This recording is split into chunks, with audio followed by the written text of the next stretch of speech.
Bonjour à tous. Alors, si on s'attendait à voir des belles nouveautés cette année au Game Fair, ça fait plusieurs jours que sur les réseaux sociaux, on entend parler d'une des très grosses nouveautés qui a fait bouger beaucoup les lignes sur les réseaux. C'est Soloniac qui revient, je dirais, à la fabrication d'armes, entre guillemets, avec ce premier arc Soloniac. Alors Florent, qu'est-ce qui vous a décidé à vous lancer dans la fabrication d'un arc auprès de votre marque? Alors la première chose, c'était de rendre accessible la pratique de la chasse à l'arc. C'est un sport qui est montant, pratique de chasse qui permet de réguler les populations de grands gibiers, notamment dans les zones périurbaines où les armes à feu sont plus difficilement accessibles. Donc on a voulu créer cet arc vraiment pour rendre accessible la chasse à l'arc. Aujourd'hui, le monde de l'archerie est plutôt complexe, avec beaucoup de réglages, beaucoup de choix à faire. C'est vraiment pas évident. Le langage est le langage est complètement américain, tout étant en un système impérial. C'est plutôt difficile pour un débutant d'acquérir les termes techniques. Donc là, justement, vous avez on a démocratisé. C'est ça, un arc qui va être très simple à utiliser pour un débutant, mais vous me le disiez hors antenne, également totalement accessible pour des confirmés en fait. Exactement. En fait, cet arc, il est évolutif. Puisqu'on peut régler la puissance de 45 à 60 livres, un débutant à 45 livres sera à l'aise, mais un confirmé à 60 livres sera tout aussi à l'aise. Les accessoires dessus peuvent être modifiés. Si on a envie de changer le repose-flèche pour monter en gamme, on peut. Changer de viseur, on peut. Un nouveau carquois, des nouvelles flèches, etc. Donc ce qui fait que la carcasse, elle, la structure même de l'arc, la poignée, les branches, la corde, le système, lui, a des qualités intrinsèques qui vont aussi bien plaire à un débutant qu'à un confirmé, à savoir une souplesse d'armement et une décoche silencieuse. Et c'est extrêmement important sur la chasse à l'approche, puisque sur des chasses de gibier européens, où on est sur des distances de tir finalement qui sont très faibles, on est entre 5 et 15 mètres. La moyenne des tirs est environ de 13 mètres. On n'a pas besoin d'avoir des arcs très puissants qui vont nous demander d'avoir un armement très grotesque, à faire beaucoup de mouvements. On ne peut pas, à 13 mètres d'un chevreuil. C'est pas possible. Sur l'alerte, on ne peut pas faire ça. C'est pas possible. Il faut absolument avoir le plus de discrétion possible. Et avec le cycle d'armement qu'on a développé spécifiquement sur cet arc, on peut armer en toute discrétion, en toute souplesse et ne pas être détecté. Et on n'a pas besoin de faire 90 kg et d'être rugbyman pour pouvoir l'utiliser. Exactement.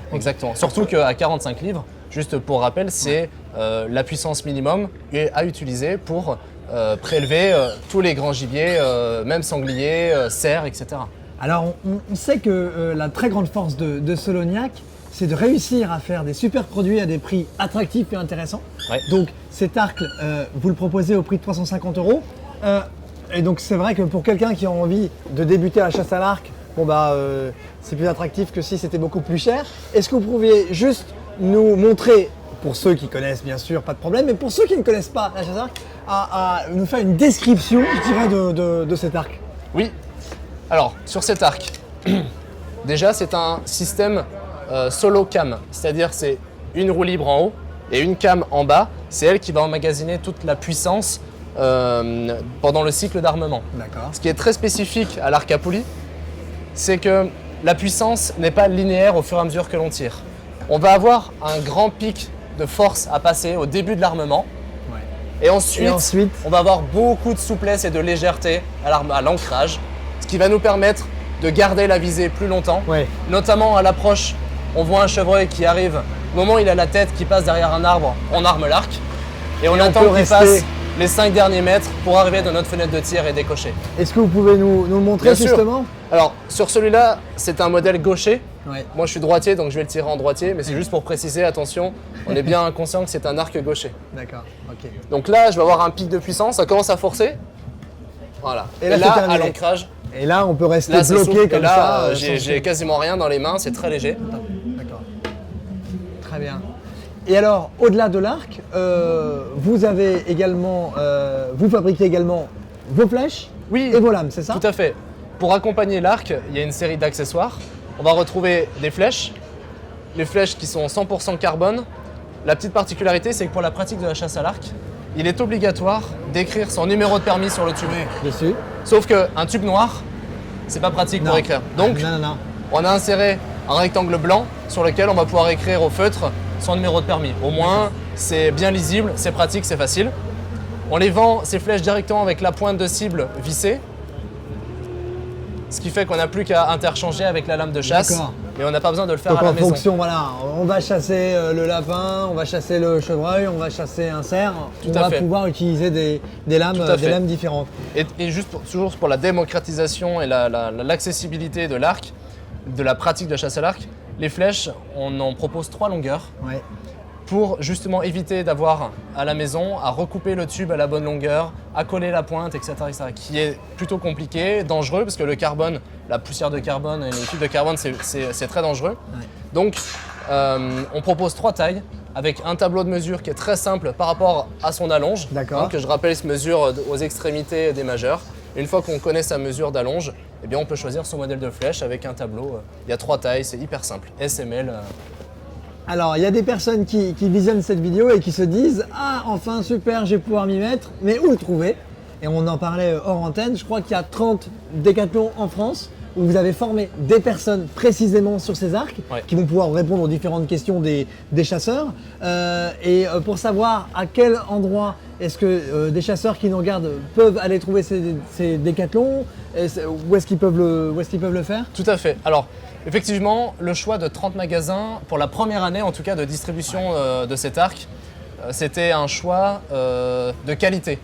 Le but était d'avoir le temps de former nos 30 vendeurs, et 30 c'est déjà pas mal en formation, d'avoir le temps de les former sur une journée complète sur tous les basiques de l'archerie, de l'arc à poulie et du réglage, pré-réglage et réglage d'un arc à poulie pour accompagner le client à sa venue en magasin au déballage du carton, vérifier que l'arc respecte bien notre standard de réglage sortie d'usine, D'accord. qui intègre un certain nombre de pré-réglages. Pour les archers, ça va parler, mais par exemple du lean cam ou du center shot, l'alignement du déloupe, etc. pour que toute la sortie de flèche se fasse de manière le plus rectiligne possible. Et ça, c'est des réglages qui sont compliqués pour un débutant, voire même pour certains confirmés. Les associations de chasse à l'arc locales pourront confirmer. Beaucoup de chasseurs, malheureusement, chassent avec des arcs qui sont mal réglés. Ouais. Et il est nécessaire d'avoir un arc bien réglé pour le tir le plus éthique possible. D'accord. Donc, on a formé ces vendeurs pour reconnaître ces réglages, pouvoir les effectuer et surtout accompagner le client dans le choix de ses accessoires, de sa pratique. Nos vendeurs ont tous leur JFO. Ça, c'était D'accord. Ouais, la base. Voilà, si tu veux vendre la gamme de chasse à l'arc, tu as ta JFO. Et ils se sont inscrits du coup dans leur association de chasse à l'arc locale, de façon à nouer un partenariat et en tout cas d'avoir un vrai lien entre eux. Dernière question, au niveau du SAV, Oui. ça marche aussi pour les arcs justement, si quelqu'un a un Ouais. problème sur son arc, Tout à fait. il va pouvoir revenir dans son Ouais. décathlon pour pouvoir se le faire réparer? Exactement. Chez Decathlon, c'est la base de notre volonté, c'est le satisfait ou satisfait. La garantie 2 ans, elle s'applique sur tous les produits. Et sur cet arc, la garantie, elle s'applique également. Et donc pour cela, on a un atelier pour le service après-vente basé à Cestas, donc juste à côté de nos bureaux. Ce qui fait que si y avait un gros problème, je touche du bois, il n'y a pas de raison, mais en tout cas, on a juste à traverser la route C'est ça. pour aller pouvoir- voir ce qui se passe. On est très présent, on accompagne très fortement l'arc. D'ailleurs, nos équipes sont disponibles pour répondre à toutes les questions clients sur le site. Et donc, dans ce service après-vente, on pourra changer aussi bien la corde, changer les cams, les poulies, les branches et tout autre réglage qui aurait besoin d'être retravaillé. Très bien. Bah, en tout cas, on est très heureux que vous soyez venus sur le plateau Chasson pour nous présenter cette grande nouveauté, cet arc Soloniac, ce premier arc qui coûte 350 €. Ça vaut vraiment le coup pour ceux qui ont envie de s'y mettre. Moi, le premier, je pense. Et puis surtout, bah, on vous invite à aller dans les 30 décathlons cette année, évidemment l'année prochaine, dans tous les décathlons de France, pour venir chercher et tester et puis être demain le futur archer qui pourra chasser le petit, le grand gibier sur toute l'Europe. Merci beaucoup Florent. Merci à toi. Merci.